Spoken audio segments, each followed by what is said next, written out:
उस चिड़िया की बेटी यूं तो बहुत सुंदर और गुणवान चिड़िया थी, लेकिन मम्मा चिड़िया के गरीब होने के कारण उसकी बेटी अभी तक कुंवारी थी। ये सब देख के कालू कौवा भी अपना मुनाफा कमाने उनके घर पहुंच जाता है। मजबूरी का फायदा जो उठाना था। क्या बात है रानो बहन, मैं हर संडे को देखता हूँ लड़के पक्षी वाले तुम्हारे घर आते हैं गुड़िया को देखने। कहीं अभी तक बात नहीं चली इसकी क्या बताऊं कालू भैया, मैं गरीब हूँ और उनकी मांगें पूरी नहीं कर सकती, इसीलिए सबके सब मेरी बेटी में ही नुक्स निकाल के चले जाते हैं। ये दहेज की समस्या तो हम गरीबों के लिए फांसी का फंदा बन गई है। बिना दहेज के तो कोई शादी ही नहीं करता। खैर छोड़ो, अब मैं ढूंढ के लाऊंगा गुड़िया बेटी के लिए रिश्ता। कालू कौवा, अगर ऐसा हो सकता है तो जल्द से जल्द मेरी बेटी का रिश्ता करवा दे, मैं तो बहुत परेशान हो गई हूँ। अरे परेशानी की कोई बात नहीं, रिश्ते कराना तो मेरे बाएं हाथ का खेल है। बस तुम ऐसा करना, मेरा कुछ खर्चा पानी कर देना, बस फिर देखो रिश्ता कैसे होता है कल ही। खर्चा पानी का क्या मतलब कालू भैया, मैं कुछ समझी। देखो चिड़िया, अपनी गुड़िया बेटी का रिश्ता कराने के लिए मैं कई जंगल घूमूंगा, फिर जाके मुझे कोई अच्छा रिश्ता मिलेगा। इसमें मेरा भी तो वक्त खराब होगा ना, इसीलिए मुझे भी तो कुछ चाहिए। जी भैया, मैं समझ गई, मैं दे दूंगी आपके पैसे। कालू तो वक्त जाया ना करते हुए उसी समय ही दूसरे जंगल के लिए उड़ जाता है। वो अपने मित्र से मिलता है। भूरा कौवा कालू का पुराना दोस्त था। हाँ यार कालू, एक पक्षी मेरे नजर में है, लेकिन वो ज्यादा अमीर नहीं है। बस वही तो चाहिए, इसी तरह का रिश्ता तो चाहिए, क्योंकि चिड़िया भी दहेज नहीं दे सकती। बस मुझे ले चलो इसी वक्त।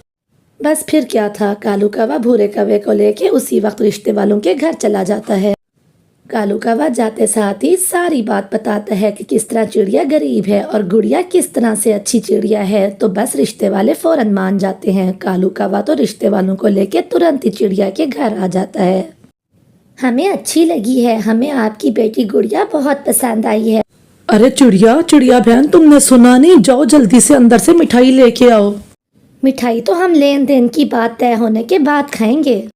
क्या लेकिन बहन जी, मैंने तो आपको बताया था कि चिड़िया गरीब है, वो दहेज नहीं दे सकती। हाँ, लेकिन एक फ्रिज तो हम जरूर ही लेंगे, एक फ्रिज ही तो है, और क्या मांग लिया हमने। ठीक है, मैं दे दूंगी फ्रिज, आप फिक्र ना करें। इतनी गरीब थोड़ी ना हूँ कि अपनी बेटी को एक फ्रिज ही ना दे सकूं। ये हुई ना बात। आखिर फ्रिज का ठंडा ठंडा पानी भी तो आपकी बेटी ही पिएगी, हमारा क्या, आज है कल हो ना हो। फिर चिड़िया मिठाई लेके आती है। लड़के वाले मिठाई खा के चले जाते हैं। रानो, तुमने जो उन्हें फ्रिज का कह दिया, क्या तुम्हारे पास इतने पैसे हैं कि तुम फ्रिज दिला सकोगी अपनी बेटी को? हाँ कालू भैया, इतने पैसे तो मैंने जोड़े ही हुए थे, वो कौन सा ज्यादा मांगे कर रहे हैं, एक फ्रिज ही तो है। ये लें, पूरे 5,000 रुपए हैं, आपने इतना अच्छा रिश्ता जो कराया है। 5,000 का नोट देख के कालू कौवा तो बहुत खुश हो जाता है और खुशी खुशी घर चला जाता है। ये देखो गोरी, पूरे 5,000 रुपए हैं, मुझे ये चिड़िया ने दिए हैं। कालू, मैं गर्म पानी पी पी के थक गई हूँ, मुझे अब फ्रिज चाहिए। इतनी गर्मी में मुझसे गर्म पानी नहीं पिया जाता। क्या फ्रिज तो बहुत महंगा है, कम से कम 15,000 में आएगा। इतने पैसे कहाँ हैं मेरे पास? जो भी करो, मुझे फ्रिज लेके दो। मेरे मायके में एसी, फ्रिज, एयर कूलर सब कुछ है और मैं उस घर से आई हूँ, मैं नहीं रह सकती इस तरह से। हाँ तो ठीक है ना, अपने मायके से एक फ्रिज इधर भी ले आती, क्या चला जाता तुम्हारे मायके वालों का। जाओ जाकर एक फ्रिज यहाँ पर भी ले आओ। बस कर दो कालू, बस कर दो। अगर इसी तरह की बातें करते रहोगे ना तो मैं आज के आज ही अपने मायके चली जाऊंगी। फिर रहना घर में अकेले, या तो फ्रिज जाएगी या मैं जाऊंगी। अच्छा, तुम रो नहीं, मैं करता हूँ कुछ, मैं ले दूंगा तुम्हें फ्रिज। अब रोना बस करो।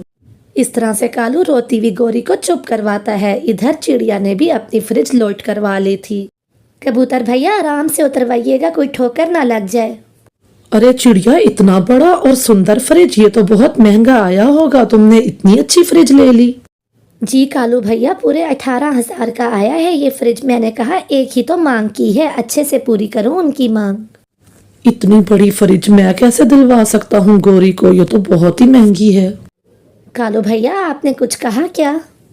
नहीं, मैं ये कह रहा था कि बारिशों का मौसम है, बारिश का कोई भरोसा नहीं, फ्रिज को जल्दी से कमरे में ही रखवा लो। चिड़िया तो बहुत खुश थी, लेकिन कालू वहां से जल्दी से उड़ के चला जाता है। वो आगे जाके बैठ जाता है और सोचता है, आज रात का ही समय है, कल तो गुड़िया की शादी है। कुछ कर कालू, कल जो होगा देखा जाएगा, लेकिन मेरी पत्नी को फ्रिज तो मिल जाएगी ना। ऐसा करता हूँ रात को ही चोरी कर लेता हूँ। शाम ढल जाती है और रात हो जाती है। कालू कौवा तो इंतजार में था। जैसे ही रात होती है कालू कौवा निकल पड़ता है। वो सोई हुई चिड़िया के घर से फ्रिज चुरा के घर ले आता है। अरे कालू, इतनी बारिश में तुम ये फ्रिज कहाँ से ले आए, वो भी इतना बड़ा? चिड़िया के घर से चुरा के लाया हूँ। उसने अपनी बेटी के दहेज के लिए ली थी ये फ्रिज, और मैं राती रात उसके घर से चुरा के ले आया। ये तो तुमने बहुत अच्छा किया कालू। फ्रिज तो बहुत बड़ा और अच्छा है, महंगा भी बहुत होगा। मैं ऐसा करती हूँ, इसे झाड़ियों में छुपा देती हूँ। फिर गौरी कवि जंगल में झाड़ियों के अंदर उसको छुपा देती है। हम लुट गए, हम लुट गए, हम बर्बाद हो गए। गुड़िया बेटी, फ्रिज कोई ले गया आपकी। मम्मा, घर की कुंडी भी टूटी हुई है। मुझे लगता है रात को कोई चोर आया था और चुरा के ले गया। आपके रिश्ते वालों को अब मैं क्या मुंह दिखाऊंगी, वो तो रिश्ता तोड़ के चले जाएंगे। आप मत रोएं मम्मा, हम उनको समझाएंगे, वो हमारी मजबूरी और हमारी बात समझ जाएंगे। आप मत रोएं। अगले दिन मंडप सजा था। चिड़िया की बेटी की बारात आई थी, शादी होने को थी। बहन जी, फ्रिज कहाँ है? पहले फ्रिज दिखा दें हमें। वो बहन जी, फ्रिज तो मैं लेके आई थी, लेकिन वो राती रात चोरी हो गई। चोरी हो गई का क्या मतलब? मैं सब जानती हूँ, ये बहाने हैं। नहीं बहन जी, मेरा विश्वास कीजिए, वाकई ही रात को चोरी हो गई हमारी फ्रिज। मैं सब जानती हूँ आप लोगों के बहाने। फ्रिज के बिना शादी नहीं होगी। चलो चलें, हम यहाँ से बारात लेके जा रहे हैं। नहीं नहीं बहन जी, आप बारात लेके वापस ना जाए, मैं जाती हूँ, मैं लेके आती हूँ फ्रिज। ऐसा कहते हुए चिड़िया तुरंत ही वहाँ से निकल पड़ती है। वो कबूतर की शोरूम में जाती है। फ्रिज के शोरूम में जाके वो कबूतर से उधार फ्रिज मांगती है। सब्जी की दुकान पे आई हो क्या कि तुम्हें उधार फ्रिज दे दूं? फ्रिज भी कोई उधार देता है? इतना बड़ा आइटम उधार में नहीं मिलता, जाओ यहाँ से। मेरी बेटी की शादी टूट जाएगी कबूतर भैया, मैं आपका 1-1 रुपया चुका दूंगी, मुझे एक फ्रिज दे दें। चिड़िया कबूतर को बहुत समझाती है और बहुत मिन्नतें करती है, लेकिन बहुत मिन्नतें करने के बाद भी कबूतर नहीं मानता। चिड़िया निराश होकर वहाँ से आ जाती है। वो लौट रही होती है कि बारिश शुरू हो जाती है। वो कुछ देर के लिए बाहर बैठ जाती है और रोने लगती है। वो बारिश में बैठ के चिंतित हो रही होती है कि वहीं एक परी प्रकट होती है। चिड़िया, मैं सब जान चुकी हूँ कि आप अपनी बेटी की शादी को लेके परेशान हो। आपके लिए ये घास की बनी हुई फ्रिज है, जाओ इसे ले जाओ। बिजली ना खाने वाला ये जादुई फ्रिज दे के परी जी, आपने मेरे ऊपर बहुत एहसान किया है, मैं इसे सारी जिंदगी याद रखूंगी। चिड़िया वो फ्रिज लेके लड़कों वाले के सामने रख देती। आप हमें बेवकूफ़ समझते हो क्या? ये कौन सी फ्रिज है? बहन जी, ये घास वाली जादुई फ्रिज है, ये बिजली भी नहीं खाता, आप मेरा यकीन करें।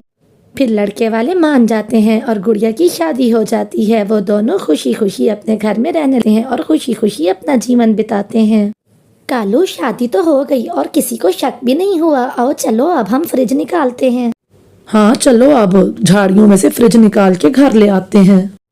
वो दोनों फ्रिज निकाल के घर आते हैं, लेकिन जैसे ही फ्रिज चलाता है कालू को धचका लगता है और वो दूर जाके गिरता है। बिजली के करंट से उसकी मौत हो जाती है, क्योंकि फ्रिज की तार को चूहों ने बुरी तरह खा लिया था। अब गोरी बैठी रोती रहती है। कालू को बद्दुआ लग गई थी चिड़िया की। तो प्यारे दोस्तों, किसी के साथ बुरा नहीं करना चाहिए।